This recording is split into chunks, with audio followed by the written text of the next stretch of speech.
What is up, everybody? It's Dr. Vibe here, host and producer of the award-winning Dr. Vibe Show, the home of Epic Conversations. I'm also the host of Epic Conversations 2018 Innovation Award winner given out by the Canadian Ethnic Media Association. And also once a month, like I did yesterday, I host monthly conversations for fathers that are co-sponsored by Dad Central, Canada's national fatherhood organization, and Dove Men Care.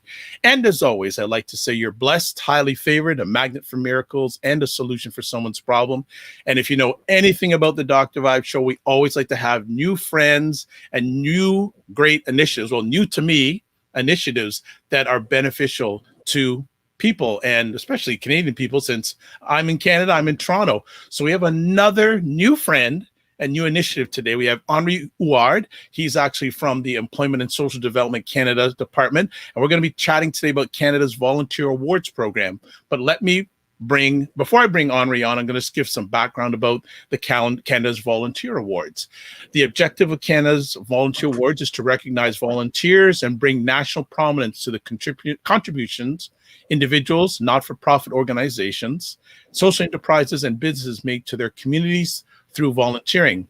This aligns with the Government of Canada's interest in promoting innovative solutions to local problems. The goal of the awards is to inspire Canadians from all walks of life to find new ways of making a difference in their communities.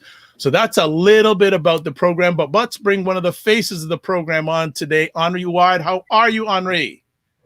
Hi, Dr. Vibe. Thank you. Thank you very much for having me on your show today. This is a great opportunity for us to get to share some information about the program. So I'm with Canada's Volunteer Awards. I joined the team just a few years back in 2016, but the program's been around for longer than that. We have been around since 2012.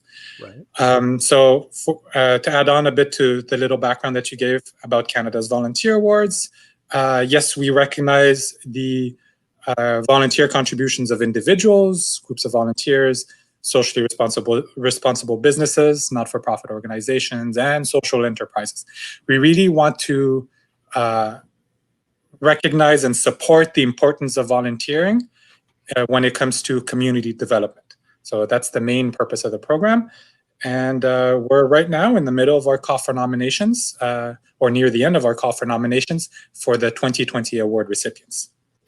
Well, how did you find out about this?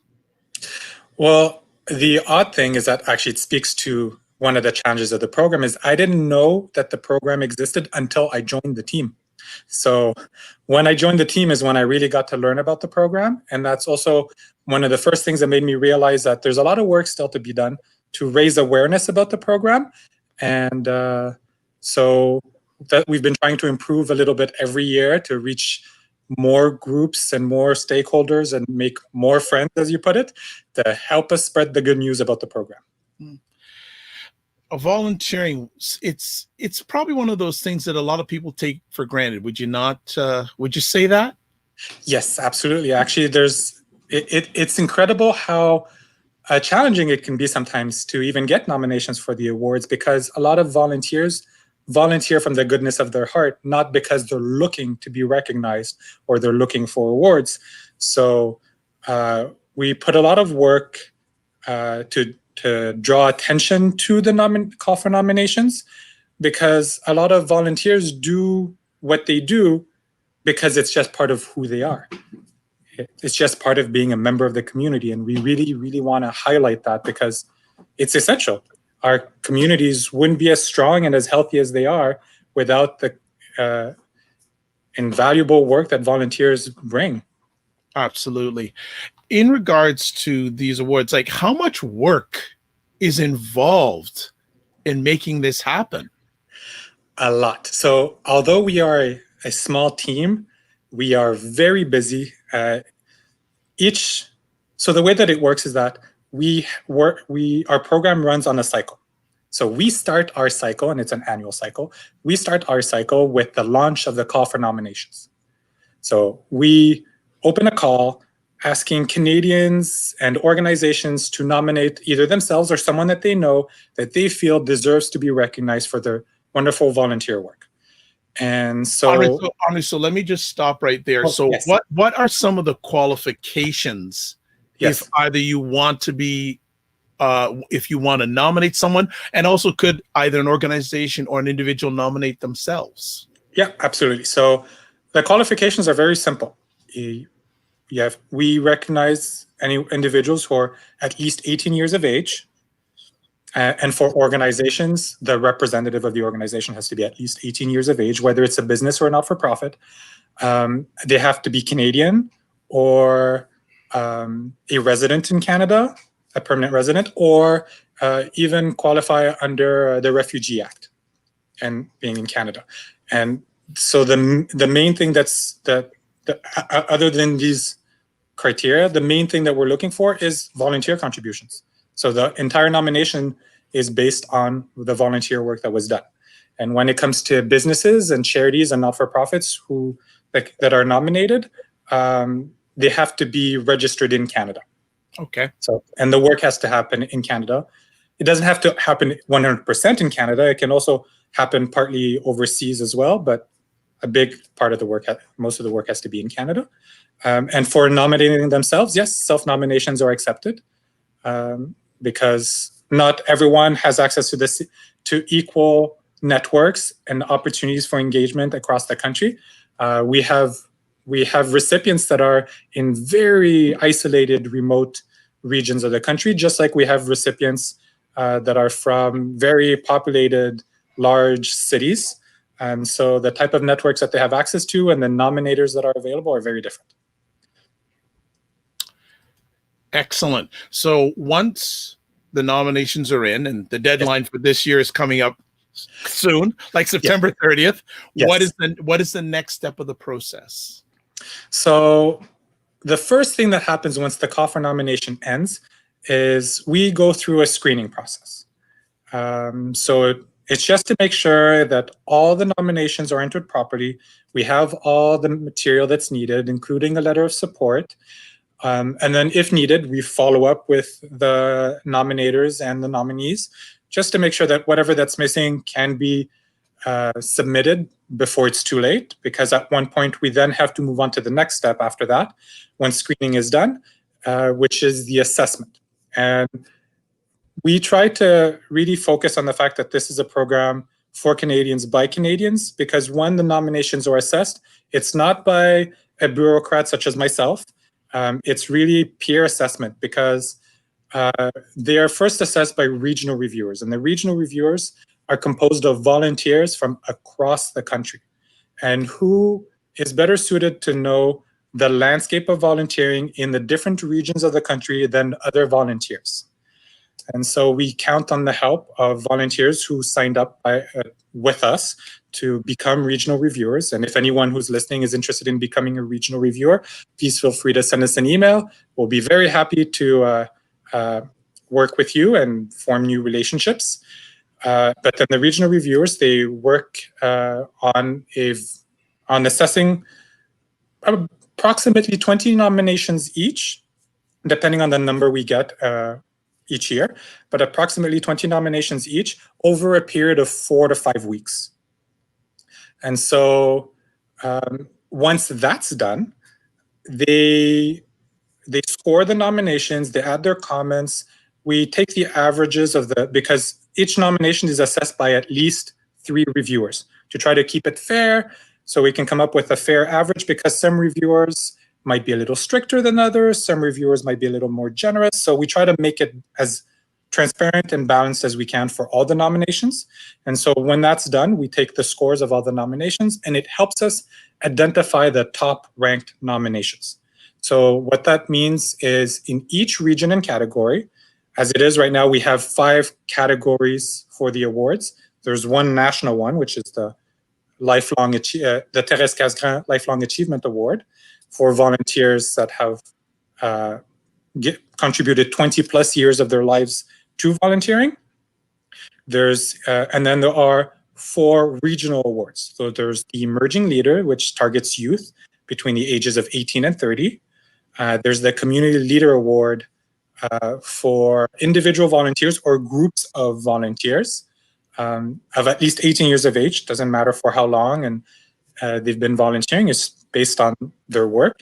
Then there's the business leader category, which focuses on businesses that demonstrated social responsibility, as well as social enterprises that may work at a profit, because social enterprises is still in that gray zone where a lot of them operate like businesses, and some operate a lot like not-for-profit organizations, so it's a little tricky. And then we have the social innovator category, which focuses on the not-for-profit organizations, but also includes social enterprises that operate at the not-for-profit as well. So that's where the gray zone comes in. And so in each of these categories, we identify the top ranked nominations, which usually comes down to the top 3 in each category, divided into each region as well. So for example, in Ontario, there'll be nominees for each of these categories, as well as in Quebec or the Prairies, British Columbia in the north, and the Atlantic as well. Okay. And then that goes to the final stage of assessment. And the final stage of the assessment is another group of volunteers that signed up to be part of the National Advisory Committee. So the National Advisory Committee is comprised of 15 members, of up to 15 members, I should say. And they serve on average 2 to 3 year terms to then give a more thorough assessment of the top ranked nominations, to then come to a consensus together on who they recommend to the minister should be the recipients of each category in each region. And then that gives us the 21 award recipients. Wow. It's a lot of work. Yeah, like, you know what? And I think you could have said that with your eyes closed. Like, it's like you're bam. That is fantastic. Just some things I'd like you to get a little bit deeper on, and Yes. and I hope you're comfortable in sharing this. We first met via Zoom call, Yes. and it was specifically you answered a question there, and I hope you can answer it here, that organization was not seeing a lot of nominations from the Black Canadian community. Yes. So we try to improve our outreach and our visibility and our engagement with communities across Canada every year. So we notice, as we work on our call for nominations particularly, that we draw in the nominations and we try to reach as many people as we can, but we still identify gaps. Gaps may be either there's underrepresentation of a given group in either a specific region or in general across the country. And so as you mentioned, like when we were having that session, is that some years, particularly like last year, for example, we noticed that there was an underrepresentation of nominations for Black Canadians. And we were trying to find ways to improve access for the program to Black Canadians, and trying to identify why maybe there may have been underrepresentation. Was it because we didn't reach out to the right people? Was it because we unknowingly had barriers in the way that the nomination process works? So we try to improve every year, but also we find that the number one thing that helps us the most in increasing participation is forming relationships and partnerships and friendships, such as the one that we're seeing now, to help raise awareness about the program, so that, because the biggest weakness is that most Canadians don't even know we exist. And so if people don't know we exist, they won't know to look for us. And the best thing to do is to have these conversations so people can find these opportunities, and we can create opportunities as well for engagement. And so hopefully we can address some of these gaps that we find, such as good opportunities for participation from Black Canadians across the country. Thank you, and appreciate, and we appreciate your organization reaching out to us in regards to that. You mentioned the qualifications for Yes. someone who wants to be a volunteer. What are the qualifications for someone who wants to be a regional reviewer? And I just like to say I am a regional reviewer now because I put my foot out there. But what are the qualifications? Because I don't know what the representation of Black Canadians are at that level, because I may think, and there's the 4 animals. Henri has 4 animals in the house, so Sorry. it's all right. I asked him, like, what's a tougher thing, control the environment at home or the control the environment at work? But he said he's got it under control. 2 dogs and 2 cats. I don't know how he does it, but that's a whole other conversation. But is there also a lack of representation of Black Canadians in the regional reviewer area? Yes, that's also one of the other areas, because as I mentioned earlier, during the call for nominations, we focus a lot on the nominations, but it's not the only way to be engaged with the program, because our main objective, our biggest goal is to support and promote volunteerism in Canada. It's an incredible resource and tool for community development, and recognition through the awards program is one of the many ways that we can do that. But another way that we engage with Canadians is with the regional reviewer process, because a lot of people not necessarily have someone to nominate, but they have an opportunity to participate in supporting our volunteers. And so the criteria to be a regional reviewer is just to have experience in volunteering.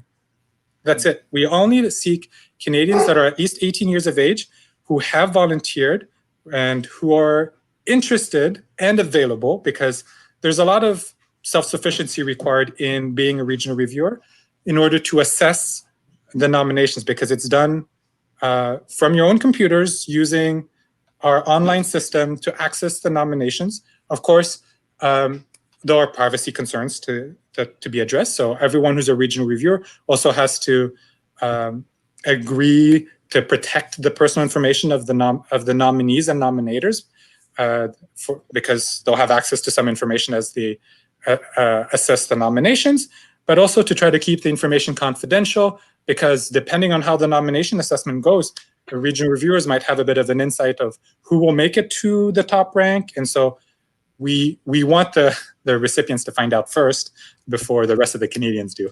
Absolutely. It makes sense. And actually, one of the great supporters and a great longtime volunteer, Nicole Waldron, is here saying thank you for mentioning the lack of nominations for Black Canadians. I suggest connecting with Black organizations and Black leaders, as well as the churches.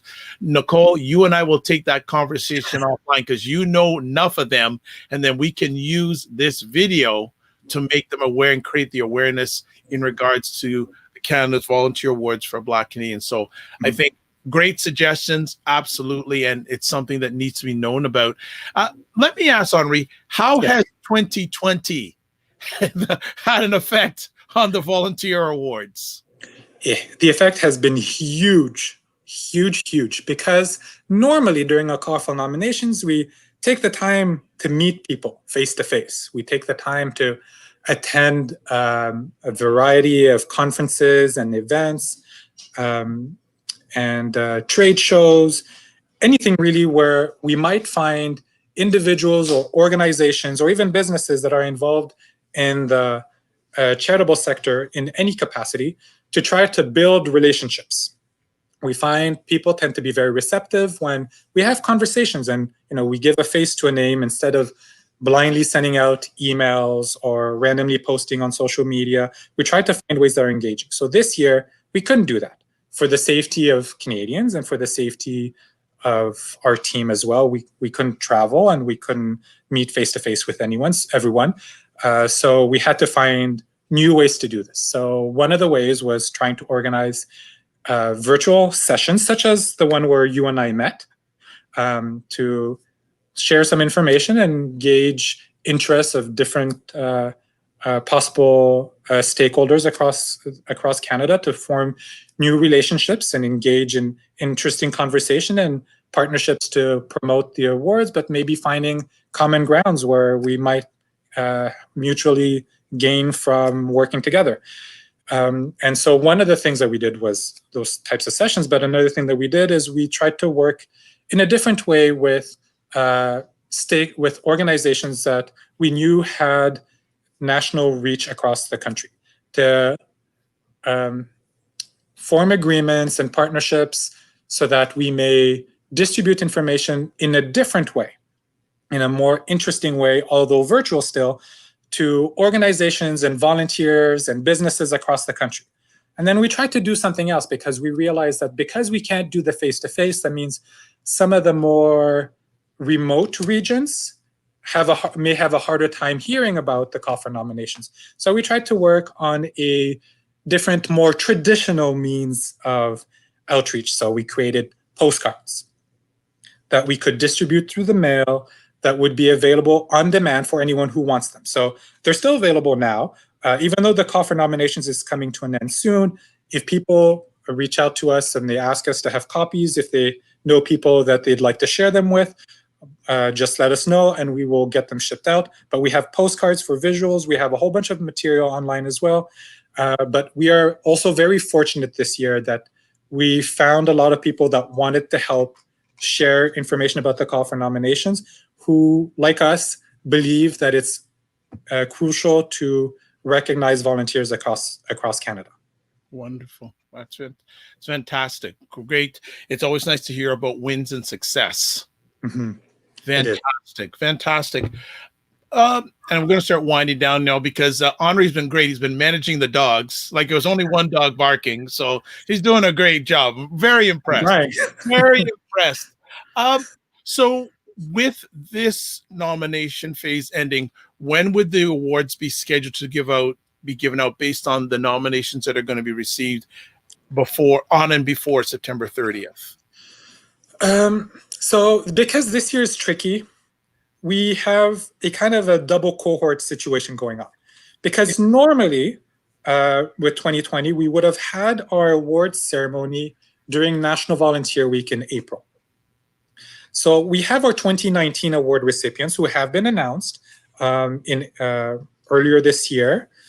It came out a little later than we would have normally done it because the government of Canada was focusing a lot on activities to help keep Canadians safe with COVID.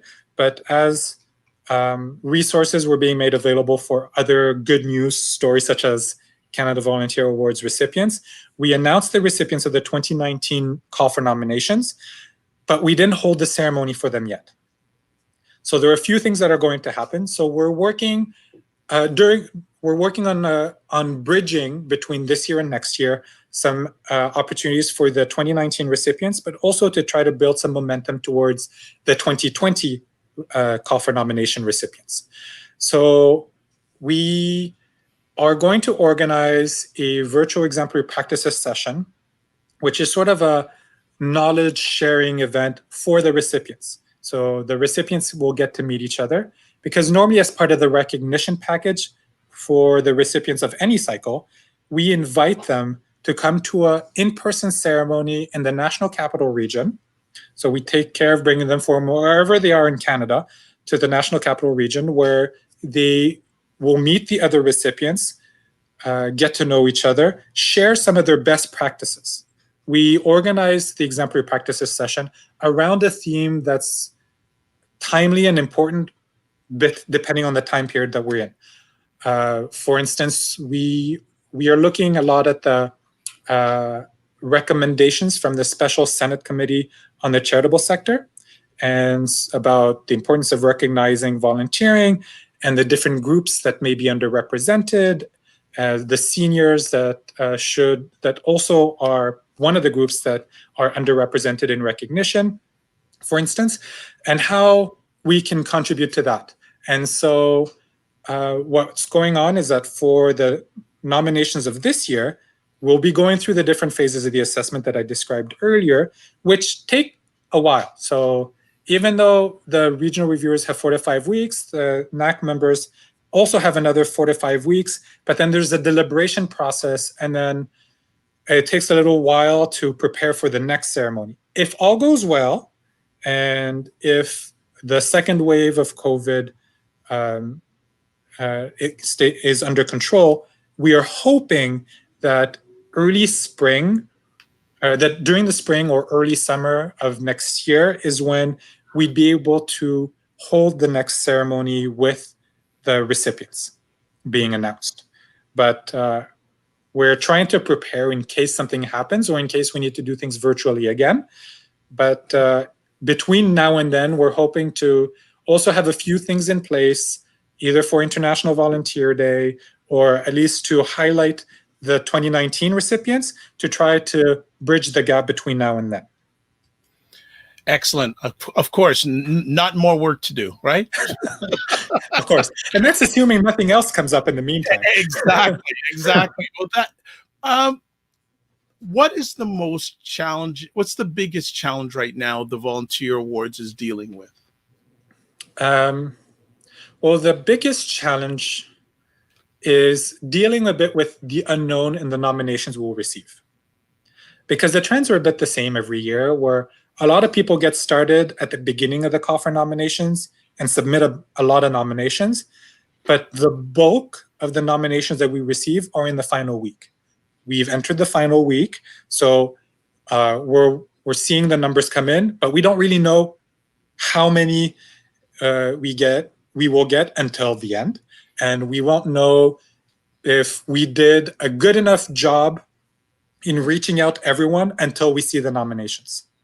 We try our best to reach out to as many people as we can, to as many organizations and as many groups, and share and give enough time for people to react.